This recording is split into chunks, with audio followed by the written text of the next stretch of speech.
¿Qué demonios? ¿Quién será a esta hora? Son las 6 de la mañana. Diga. Ven a mi casa rápido. No me queda mucho tiempo. Radu, ¿qué ha pasado? No puedo explicártelo por teléfono. Tienes que venir. Sé el origen del hombre del bosque. No tardé mucho en alistarme porque parecía mi compañero estar en graves aprietos. No entendía muy bien qué estaba pasando, pero mi compañero Radu, aunque no era el más valiente de los policías ni el más alto, no era una persona que llamase a esta hora para bromear. Era un gran profesional, y yo, como su compañero, obviamente estaba aterrado. Ese tono hizo entender que estaba gravemente herido, así que también llamé a la ambulancia de camino. Llegamos, tanto la ambulancia como yo en el coche patrulla, a la vez a su casa. Yo iba con el arma cargada, no sabía en qué situación iba a encontrar a mi compañero. Desde fuera no había ningún indicio de altercado, ningún forcejeo ni nada. Él vivía en una casa de campo. Al fin y al cabo estábamos en una ciudad pequeña y el campo era lo más cercano que teníamos. Aún así, fui con precaución. Toqué la puerta y no escuché nada más que un leve gemido dentro y ninguna otra respuesta. Le dije al enfermero y al médico de la ambulancia que se esperasen, que hasta que yo no confirmase cómo estaba la situación dentro, ellos no iban a pasar. La puerta estaba cerrada. Obviamente mi compañero, antes de ir a dormir, por ser policía y por tener enemigos, aun siendo este un lugar pequeño, me hizo pensar y recordé que al lado de una de sus macetas él guardaba una llave de emergencia. La usé y me encontré a mi compañero en medio del pasillo, de pie, a duras penas, con las piernas temblándole. Mírame atentamente. Este es el estado en el que te deja. ¿Y sabes por qué te deja así? Radu, ¿estás bien? ¿Qué demonios te ha sucedido? Lo hace para seguir pasándoselo a otra persona. Tienes que terminar esto. En el cajón están las reglas. No cometas los mismos fallos que yo.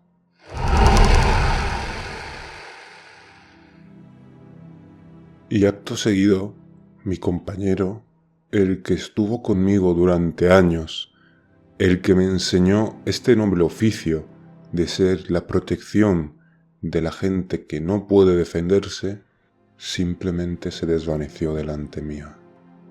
Como en una nube de polvo, como si nunca hubiese existido.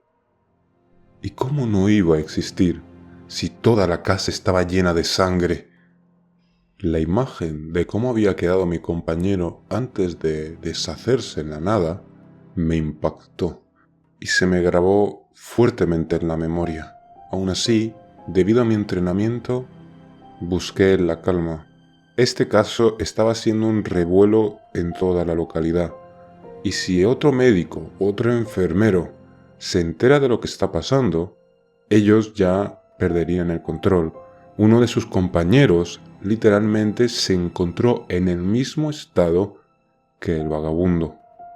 Y si viesen esta escena, no sabría cómo explicárselo. Así que simplemente salí fuera y dije, no os preocupéis, esto lo puede solucionar la policía. Y ellos, con mirada cautelosa y de desconfianza, se negaron a irse.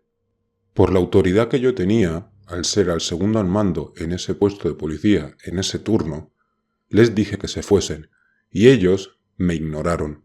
Eran médicos y su deber, antes que cualquier otro, es ayudar a la gente. Yo, en ese momento, me empecé a poner nervioso, y estuve hasta a punto de sacar la pistola para ahuyentarlos. El tema para mí era realmente importante y personal. y preferiría quedar como el malo antes de que cundiese el pánico, y ellos simplemente se rieron de mí. Killian, mira, no te lo tomes personal, pero eres de los policías el que menos impone, aunque seas el más grande y corpulento. ¿Y sabes por qué, Killian? Porque eres un cachito de pan. Eres un muy buen hombre, y sabemos que con la gente mala les rompes la cara. Les rompes todo lo que hay que romperse, pero a nosotros jamás nos harías daño, así que baja esa pistola y dinos qué está pasando. Puedes confiar en mí, dijo el veterano médico. Ese médico llevaba más de 30 años en el oficio, y yo, un joven de menos de 30 años, no iba a imponerme delante de él. Yo lo siento, de verdad, pero la escena no es agradable. Bueno, soy un médico, no estoy preparado para escenas hermosas y bonitas, estoy preparado para cómo es la realidad médica. No es limpia ni bonita, es visceral y sucia.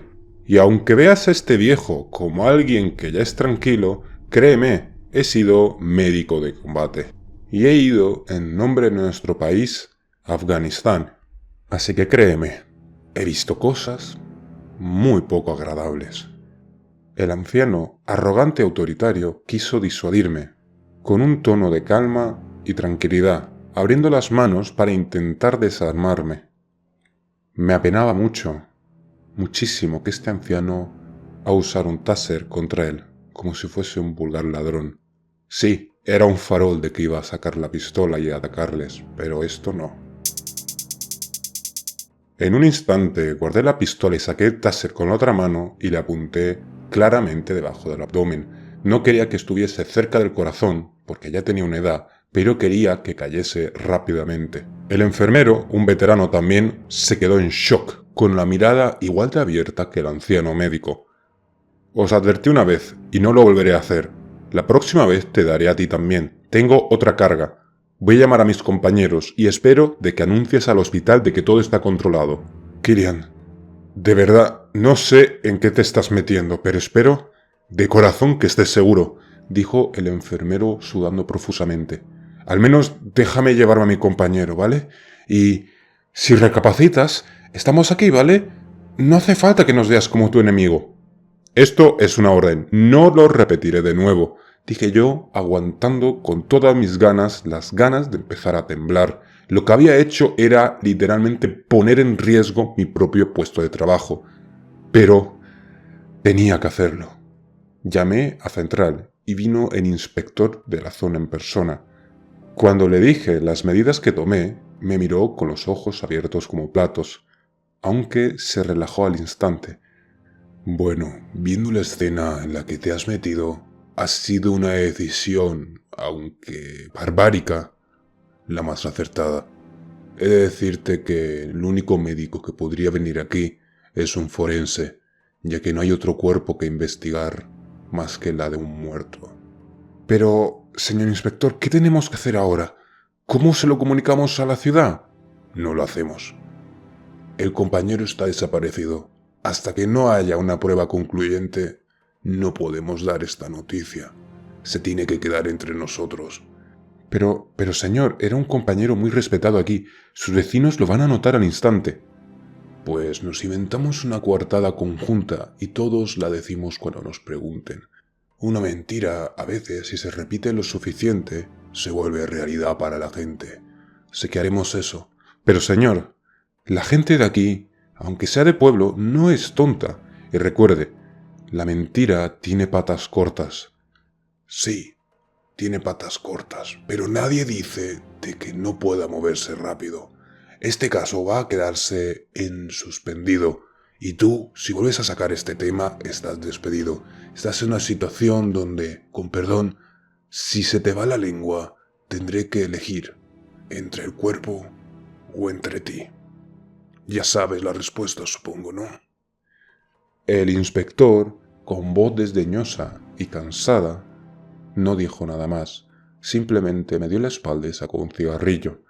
Este inspector había visto muchas locuras, pero incluso esta le impactó a él. Me dijeron de que estaba fuera de este caso, pero obviamente no lo estaba. El forense era amigo nuestro, tanto de mi compañero como mío. El inspector, aunque autoritario, no sabía los lazos que teníamos la gente de esta localidad. Él no vivía aquí, así que no sabría que el médico forense era amigo mío desde la infancia. Y recurrí a ese lazo, recurrí a saber cómo estaba la escena dentro. Al salir me dijo de que era extraño, igual que la del enfermero. Se despertó en la cama, llenándola de sangre, y le faltaba un brazo, cosa que a mí me extrañó, ya que cuando yo lo vi tenía ambos. El cuerpo estaba en el baño cuando lo encontraron, desangrándose en la bañera. Parecía que incluso en ese estado no quería ensuciar la casa. Lo cual, aunque pareciese morboso, me hizo gracia. Mi compañero siempre fue una persona pulcra, incluso en la muerte. Entonces a mí empezó a subirse como una sensación de desagrado desde el estómago hacia arriba. Yo entonces no vi su cuerpo físico, vi su fantasma que me advertía de un caso que no pudo resolver, de un caso que era personal para él y que quería que yo lo sucediese. Mi compañero forense me dijo que en el texto que él usaba como diario estaba mi nombre en muchas ocasiones, lo cual significaba que las últimas 10 páginas que eran referentes a este caso eran todas para mí. Él, de manera muy legal, le hizo fotos a ese documento y me las envió, cosa que me hizo jurar que no iba a divulgar, porque eso le pondría a él en una situación de verdad comprometedora. Y yo, obviamente, por la lealtad de mi compañero, no lo hice. Investigué claramente los documentos en casa y encontré cada uno de sus movimientos, desde la primera noche que soñó hasta sus redes en las que buscó gente para que le ayudase. Intentó llevar el caso a escondidas sin decirme nada. Supongo que era por lo irreal que parecía, pero, a diferencia de él, yo era una persona sumamente supersticiosa, ya que mi madre era una medium. Mi madre era espiritá, además de medium, y eso le daba como cierta sensibilidad. Hace unos días ella misma me dijo de que tuviese cuidado con Radu, que no estaba bien. No entendía a qué se refería. Mi madre siempre fue muy críptica, y ella me decía que no lo hacía de manera intencional, sino de que eran las señales que ella sentía. De hecho, hoy iba a contactar con él, de si estaba bien o necesitaba mi ayuda en algo. Había llegado tarde. Le comenté un poco el caso por encima a mi madre, y ella me dijo de que había algo muy extraño. Ella me preguntó por si había algún documento que me pudiese guiar, y yo le dije que sí, que de hecho me estaba guiando, me estaba diciendo las pautas que siguió mi compañero para continuar con el caso. Me dijo que lo leyese y lo quemase, que ese documento no podía quedar. Cualquier persona que lo viese estaba condenado a que le pasase lo mismo que a él. Entonces me di cuenta de una cosa. El contenido que compartió en la red tenía que saber cómo iba. Al fin y al cabo le respondieron algunas que otras personas. Me metí en su subreddit y vi qué es lo que hizo él. Pidió ayuda. Le respondieron varios usuarios, los cuales dejaron de responder desde ese momento. Solamente uno seguía ahí, el cual parecía pedirle ayuda a mi compañero en el chat. Yo lo contacté por privado y me dijo de que le estaba pasando lo mismo que a él. Era una joven adolescente que por curiosidad le respondió a él. Al fin y al cabo, Reddit era un foro y la gente estaba ahí para intercambiar información. Me dijo que esta información se lo comentó a otra amiga y ella se quedó en el nivel 1. Era asmática y el gas para ella fue letal.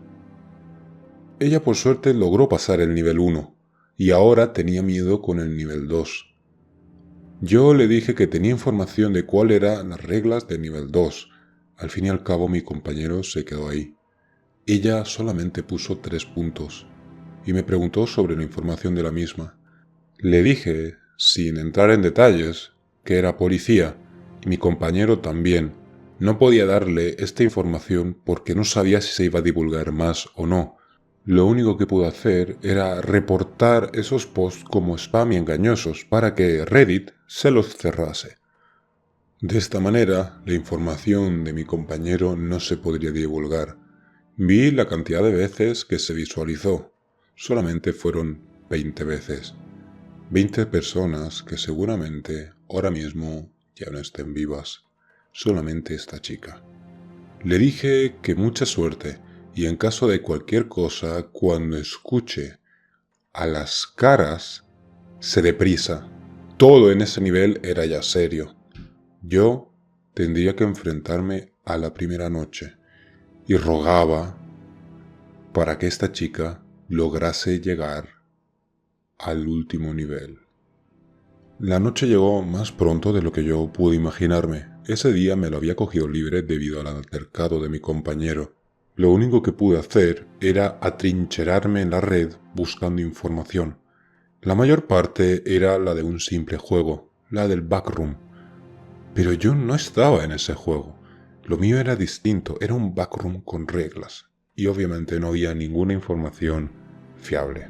Aunque navegando por Reddit logré entrar en un subreddit que se llamaba Relatos con Reglas.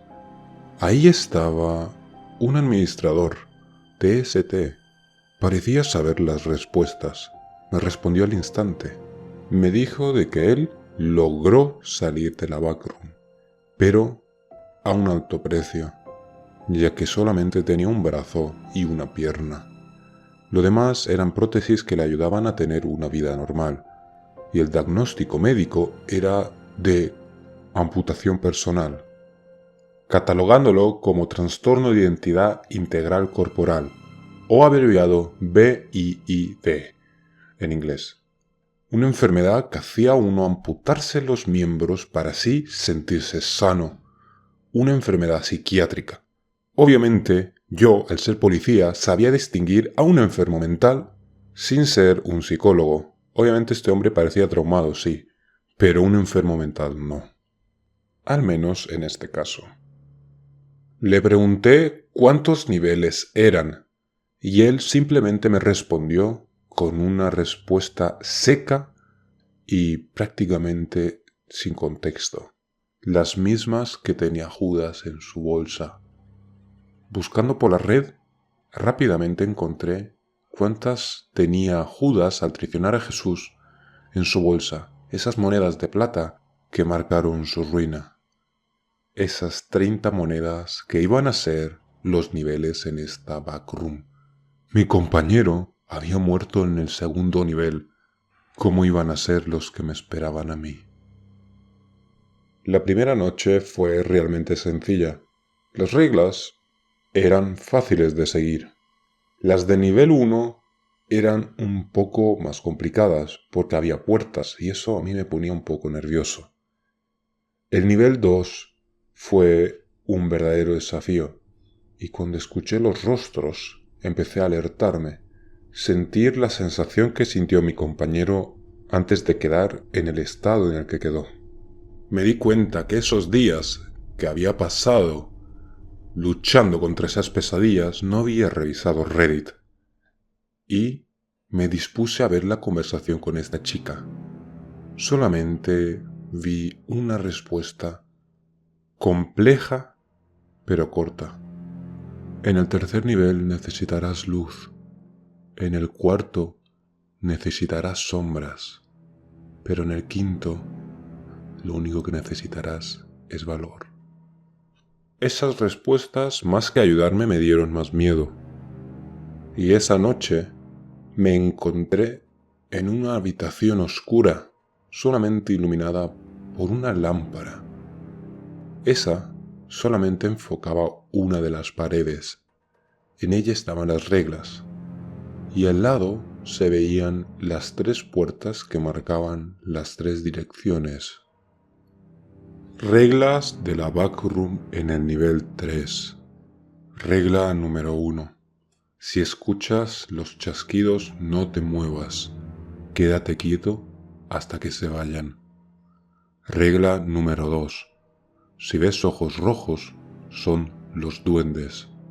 Cuidado con no golpearlos. Si hacen ruido, estás perdido. Regla número 3. Tu mejor aliado es tu oído. La luz es el enemigo.